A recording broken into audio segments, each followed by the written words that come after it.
So far, so good. But the show has burned me before.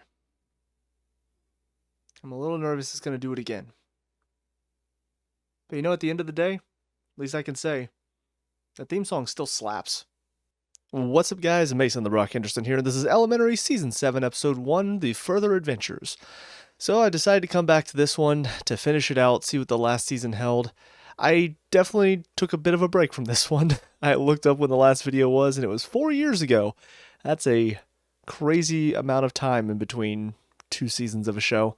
So I don't really fully remember everything. I did watch a couple of my reviews from the last season just to see what my thoughts were, and I do remember a bit now about the serial killer they brought in, that they decided instead of having a big showdown between him and Sherlock, they just kill him off screen and then make it about Sherlock giving himself up to protect Captain Gregson's daughter and blah blah blah, boring stuff that is very poorly written. So now we're here again to see, can the writing team pull themselves together for one final season and maybe make something interesting? And from the outset, prospects are not high. This first episode was not terrible, but was kind of the same stuff that I remember from before, where the case itself, there were moments when it was kind of interesting, trying to figure out what the truth of this girl's attack is and why she was attacked with acid, what are some of the circumstances surrounding it. So there's a lot there that at times sounded interesting, but by the end of it, it's kind of the same formula that I remember disliking before, where we meet the killer pretty early on in the episode. We don't really talk about him again, and then by the end of it, they're the killer, and we just sort of run through, here's why you're the killer.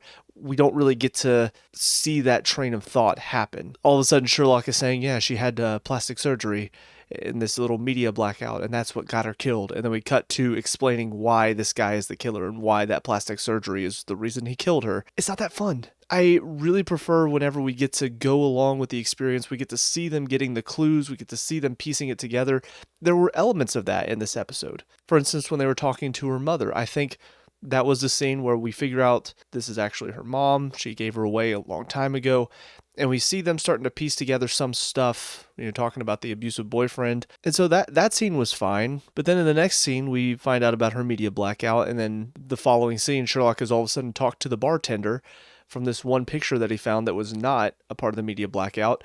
And then from there, we jump to, okay, well, we know who the killer is. I remember describing it before as, I don't feel like I'm along for the ride. I don't feel like I'm watching Sherlock go through his process. I don't feel like I'm watching him solve it. It feels like they do a lot of it off screen, and then they just explain to us at the end of the episode, here's how we solved it. And that's not fun. It's very much the show don't tell. Show me Sherlock talking to the bartender. Show me the bartender talking about the plastic surgery. And then show me, Joan talking about the plastic surgery. Show me this progression of events. Don't just cut to, oh, we did this and this and this, and then that's how we found out you did it. That's too simple, and I don't feel connected to that story. I don't feel like I'm with this detective pairing solving crimes. I feel like I'm just watching them talk about solving it, and that's not fun, and it's not interesting, and it's why I sort of fell out with this show by the end of it, because that's every episode sort of felt like. And then on top of that, the overarching stories were not interesting either. You add those two things together and you make for a rather bland show.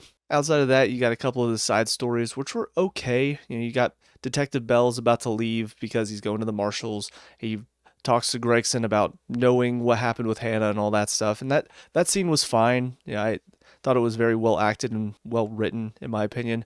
Sherlock and Joan dealing with the move to London, and Joan dealing with being in a new country, but also now working with a new chief of police that is not a big fan of her because she's American. I can't say that that's a lie. Being a Chelsea fan that lives in America and interacting with English people online, yeah, their opinions of Americans are very low. Doesn't matter who you are, doesn't matter how much experience you have with whatever, doesn't matter. You're American, you must be an idiot. You must be a gun-shooting, beer-drinking dumbass, basically. There is a good chunk, though, that I've definitely dealt with on social media, that the chief of police, that's how they act. That's how they look at us. So I could see that being a bit of a problem, but it's not the most interesting story, though, especially because she did follow him there on her own decision. So it's not like he dragged her over there. I do understand where she's coming from as far as he did make this decision on his own, but she still made the decision to follow him in the end, even if she felt like he was forcing her to do it. He didn't. But I don't know if this is going to last much longer, because with Gregson being shot, it almost kind of feels like they're going to go back and find out who shot him. Feels very random. It felt like they were going to have maybe a nice reconciliation with Gregson and Sherlock and Joan, but then all of a sudden he's shot, so he doesn't get a chance to talk to him about it. I don't know. It feels kind of weird, but that does set up for them going back to find out who did it. I don't know how that's going to make any sense, since Sherlock can't be back on American soil after what happened at the end of last season. So I don't know if he's going to have to hide his identity while he's there and I guess disguise himself so that way nobody knows he's there. But I don't know how he would be able to get back into the country without somebody finding out. So it feels like they're going to sort of shoehorn this trip back to America, mainly because, I mean, obviously Gregson and Belle have been such a big part of the show. They weren't just going to cut their story off completely. But I was interested to see what it would be like with Holmes and Joan in London and how that would work for maybe half of the season or something. Now it feels like after one episode, I almost expect the show to go back to, no, we're just back in New York again. And that is a lot less interesting than what I was expecting coming into this final season. But anyways, with all that being said, I think that's about it for this first one. Hopefully the next episode gets me some hope that this final season could be enjoyable, but I'm not getting my hope too high. But I'll see you guys there in just a sec. And now episode 2, Gut Shot. So yeah, there was some stupidity involved as far as Sherlock coming back to the States and being here solving a case. I'm sorry. I know he's Sherlock Holmes. I know you can be all, oh, he can sneak in without anybody figuring out, but come on. I mean, with how much technology there is, and I know this was set, what was this, 2019? So obviously it's not super modern day, but even in 2019, we had a lot of technology that could do facial recognition. There's no way he could get back in here and just walk around willy-nilly and not be spotted. And if the FBI are really looking for him, they would keep surveillance on their old place. They wouldn't just leave it unattended and go, oh, well, you know, he still owns it technically and Jones still owns it, or I don't know, some one of them two own it. They wouldn't just leave it alone. They would make sure to keep some sort of tap on it to let them know when he was back in the country. They would have pictures up at airports and stuff. He couldn't just use a fake ID because his picture would be around and people would be able to look and go, oh, wait, that's you. I get he may not be on the top priority of FBI lists, but they still consider him wanted. They would still put out this information and he would not be able to just walk around. And on top of that, going and talking to some of the witnesses in these cases, I mean, what if Marcus wants to go talk to one of these people? Let's say they wanted to go talk to the mom of, was it Trevor? I don't remember the kid's, no, Tim. It started with a T, I know that much. But what if Marcus wanted to go talk to her with Joan? And then she shows up, oh, where's your partner? Partner? Yeah, the British guy. Boom. Sherlock's cover's blown. They know he's back in the States. So it's just way too much about it that doesn't make any sense whatsoever. And ultimately, with him turning himself in at the end of this episode, I'm assuming they're probably going to have some sort of agreement maybe where he can still work with the NYPD because of this terrorist cell. And that'll be kind of a bigger deal, assuming that's where they're going with this, because it seemed to imply that that's what the possibility is with this kid wanting to blow up the bridge. So I'm guessing that's going to be what happens is he reveals this information that he's discovered. There's probably going to be some pushback, but then Marcus will step in and Joan will be there and they can sort of work it out to where he's essentially consulting with the NYPD while they keep him under wraps. But with that said, it does lead to, again, as I talked about in the first one, it's disappointing that we're just back here again. You know, I understand that this has been the show, is Sherlock and Joan working with the NYPD in New York, but still, it would have been interesting to see a change. You know, we've had so much of the same for the past 6 seasons. Maybe give us something a little bit different. But no, we're not going to do that. We're going to just shoehorn them back into the U.S. and shoehorn them back in working with the NYPD because, yeah, we've done it for 6 seasons, so what's one more season, right? And it feels like a missed opportunity, in my opinion. I'm not saying we could not have seen them go back to New York at some point and work with Gregson and Marcus, but to have it happen in the second episode, and basically this is what's setting up for the final season, is they're just working with them again, it feels like a missed opportunity to do something different for this season. So I am frustrated with that, but the case overall is fine. I was worried it was going to be something a little simplistic that brought them back and got Gregson's shot, but thankfully it does feel like it is building to be possibly something bigger, a bigger cell that this kid was a part of. And ultimately, I mean, it was a decently set up case. It wasn't the most obvious thing. They gave us a good number of suspects, and it wasn't the first person we met. It wasn't somebody that, I guess it technically was somebody that was brought up and then not talked about again until the end, but he was a part of a group of 3 guys that were brought in as possible suspects and then just ignored. And then he was the one that was brought back to be the one that killed the kid. So it was okay. I didn't mind this one as much. It did feel like we were a little bit more along for the ride on this one. We weren't just hearing about what they were discovering. We were watching them get some of this information. I do wish that there had been some sort of clue that Gregson was looking into this case previously. Just some sort of build up so that way when he gets shot, we kind of know what it's about. But as it is, all of a sudden we just find out he's been secretly looking into this case without anybody, including his wife, knowing, and then he gets shot because of it. That feels very sudden and out of nowhere. So I do wish there had been some build up. Maybe there was in season 6 and I just don't remember it. Maybe he was doing something on the side that maybe they knew about. I don't know. It does feel like, though, it's something that he's been looking into in between season 6 and 7. The intrigue for this case, I don't really feel it at the moment. I think if we had gotten to see him investigating or just even see that Marcus realizes he's doing something off to the side, I think then we might have been able to connect with this a bit more. But as it is, it's just this sudden case that comes out of nowhere. We didn't know anything about it. We didn't know any information. We didn't even know Gregson was looking into any other case. And now here we are. He's been shot because of it. A couple of details, though, that did stand out, and I do wonder if we'll figure this out later, because I'm assuming Gregson's probably going to recover from this at some point. It would be weird if he died after all of this. But I assume we're going to find out probably what he was doing, why he was looking into this case. And I do wonder if there's going to be some connection to what happened with him and Hannah, and then this one cop and his son. This cop has a kid who's done something that's wrong, and instead of letting them take the consequences, they've tried to cover it up and be like, no, they're a good kid. Basically making excuses for them and not making them face the consequences. Obviously, for Tim or Trevor, whatever the kid's name is, for him it's, at least at first, it was a little bit less. It was kind of minor delinquent stuff. It wasn't necessarily murder like Hannah did, but there is that connection, I think, of this cop who saw his son as a good kid, did not want to see the bad side of him, did not want to see what he'd become, and so he tried to cover it up until eventually he's like, well, he's just a bad seed, but in reality, you let him get there. You didn't let him take the punishment, the consequences he deserved. You sort of let him get to that point. Whereas for Gregson, Hannah committed murder, and she's not going to pay for it. Sherlock basically took the rap for her. And so I wonder if he saw the similarities there of this cop who let his son get way out of control by not making him face the consequences, and what he did for Hannah by essentially letting Sherlock take the fall. I kind of hope they make that connection. If they do, be a pretty good story there. As it is, that's kind of the only thing that captured my interest in this episode. The rest of it was, I'm just sort of here.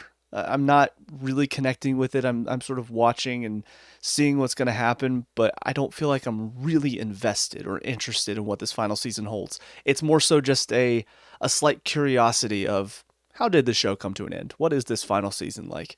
But anyways, all that being said, on to the 3rd episode. I'll see you there. And now episode 3, The Price of Admission. Not bad. Not a bad episode. I did figure out who it was very early on. Basically, as soon as the guy started talking about the guy who was killed, the way he was talking, I was like, all right, well, he's the killer. The way he's so over the top with, no, Virgil?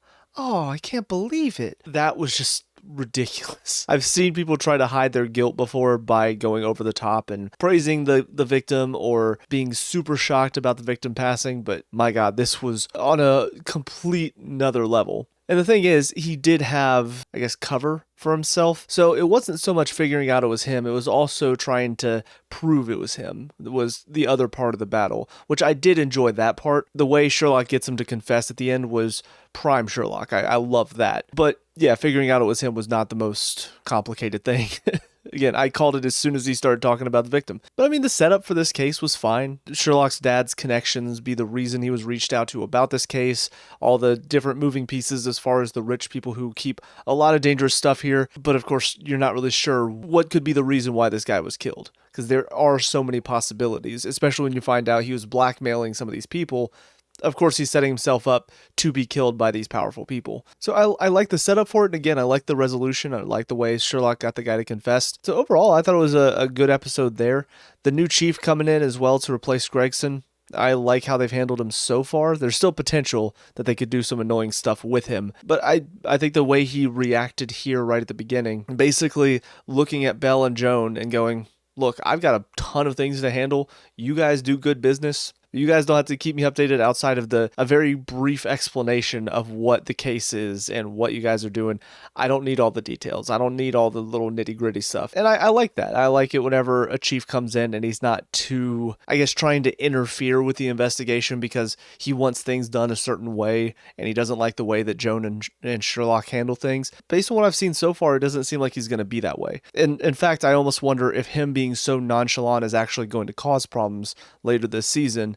Like there's going to be a point whenever they need him to help out with something, they need his seniority to do something, but he's going to be so focused on other things that he won't be able to help. And so I could see that being a problem. But I prefer that over the chief that comes in, sees what's happening, sees the good work that's being done and goes, yeah, but it's not being done the way I like it, so I'm going to change it and it's going to make things more difficult. Because every time that happens in any show that I watch, whether it's a crime show or whether it's something as simple as like The Office, since I'm currently rewatching that for like the 6th time or something like that. You know, the couple of episodes where you've got these bosses that come in, see all the good work that's being done and go, no, but you're not doing the way I like it, so I'm going to change it and mess things up.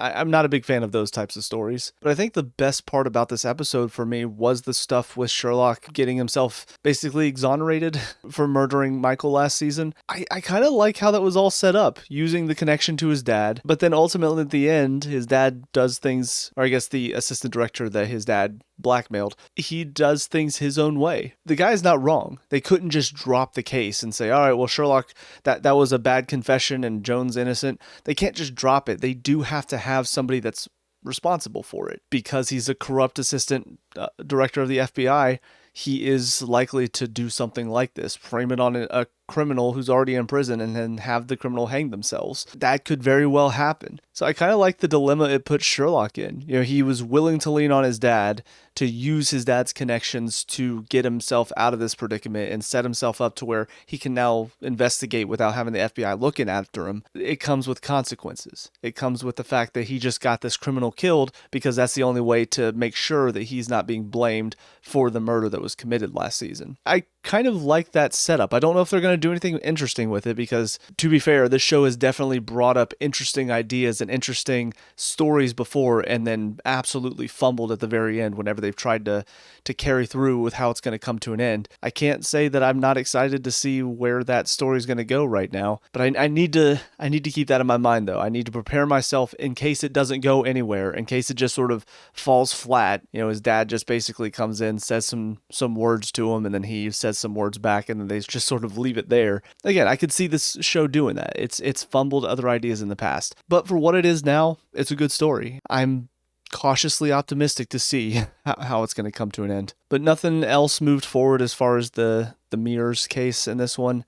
They talked about it a little bit. They talked about why they're planning on staying, that being the reason why. But that's kind of all that was mentioned. I like the fact that Bell knew Sherlock was there and he almost counted on him to show up to help the captain. It was just a nice moment between them, and I forgot how much I liked Bell's interaction. I feel like I remember enjoying that interaction between Gregson Bell and Sherlock and Joan, that camaraderie, that dynamic, that it was handled pretty well throughout most of these seasons. I think it started off a little rocky. I might actually have to go back and rewatch the whole series now, because I remember the first few seasons being pretty good and then just sort of tanking as it got to the end, as a lot of shows tend to do. But if I remember right, the early seasons, Gregson was not fully on board for this, but once you saw the results that Sherlock was getting, that's when he sort of started to respect his work and tried to still keep him within the confines of the law, but still was willing to look the other way occasionally as long as the results were good. I think that's it for this one. So first 3 episodes down, pretty quickly getting through these, I feel, because there's not a whole lot to talk about most of the time in these CBS shows. They either have a few things that I can rant about or a couple of things that I can talk positively about, but that's kind of it. I don't feel like I can go as much into detail on these CBS shows, especially compared to like the CW shows, because those shows tend to tackle 5 or 6 stories every single episode. I feel like CBS does a good job of keeping it pretty simplistic. They have the main story, and then they have a couple of side stories with the characters going on in every episode that don't tend to carry on too much longer.